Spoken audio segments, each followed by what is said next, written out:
Et tout de suite, les conseils du cœur avec Émilie. Bonjour à tous, j'espère que vous avez passé un bon week-end, que vous êtes restés bien au chaud.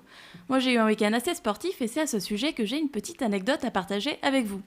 Dimanche matin, j'arrive à ma salle de sport, toujours le même beau gosse à l'accueil qui m'accueille avec un grand sourire. Bon, on se fait pas d'idée, le mec fait le même sourire à tout le monde. Même si la meuf devant moi s'est un petit peu trop emballée en disant à sa copine « T'as vu comment il m'a souri ?» Non, c'est son taf, cherche pas. Dans la salle de cours, on a 15 filles pour 5 mecs. Bon, ok, pourquoi pas.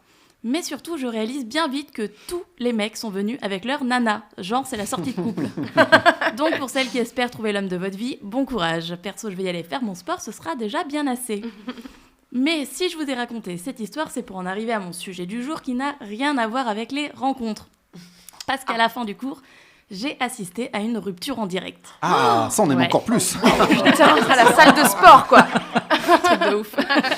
Le mec s'est tourné vers sa nana et lui a balancé un « c'est bon, je suis venu à ton cours de merde, maintenant toi et moi, on peut en rester là, prends pas la peine de m'appeler, je rentre chez moi. » Oh punaise. Voilà, c'était drôle, très drôle. On s'arrête Mais là, allez. j'aurais pas aimé être à la place de la nana quand même.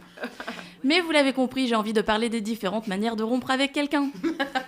On en a déjà évoqué quelques-unes dans cette émission, dans les pires ruptures, comme les ruptures par post-it, ou celles où on ne donne plus du tout de nouvelles, mais je voulais parler un petit peu des autres, plus en détail. Bon, évidemment, la plus sympa, je mets des guillemets parce qu'on parle de rupture, la plus honnête, la plus humaine, c'est de le dire en face à la personne. C'est aussi celle qui fait le plus mal parce que tu vois dans les yeux de la personne qu'il n'y a plus d'espoir. Ça fait très mal à l'ego, au cœur et à tout ce que vous voulez. Parfois, ça se fait aussi par téléphone, parce qu'on est trop loin pour se voir ou parce qu'on n'a pas forcément envie de voir l'autre pour lui dire qu'on arrête tout. Bon, au moins, on va dire qu'il y a un vrai contact, c'est déjà mieux que rien.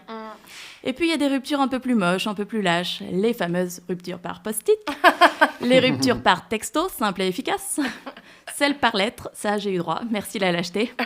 Ça se veut plus sympa qu'un texto, mais au final, on se dit que si t'es capable de prendre le temps de t'asseoir pour écrire toutes ces conneries, porte tes couilles et viens me le dire en face. Et puis, il y a celles où on se dédouane complètement, quand on fait passer le mot par une tierce personne. Là, ce qui est génial, c'est qu'en plus de la rupture, on déteste un petit peu le messager de nous amener cette mauvaise nouvelle. C'est quoi le deal dans ce genre de cas ? Vous pensez qu'on va moins vous détester si vous faites ça ? Que c'est le messager qui va tout prendre ? Je sais pas, je cherche des idées. Bref, mon conseil du jour, c'est ayez au moins le courage d'être honnête avec la personne, de lui parler de vive voix, de pouvoir répondre à ses questions.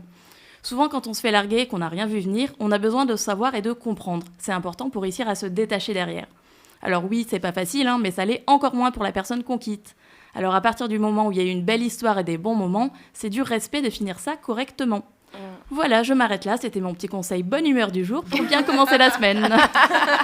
Merci Émilie, et pour lui écrire, c'est sur emily.pantouflexplosive@gmail.com.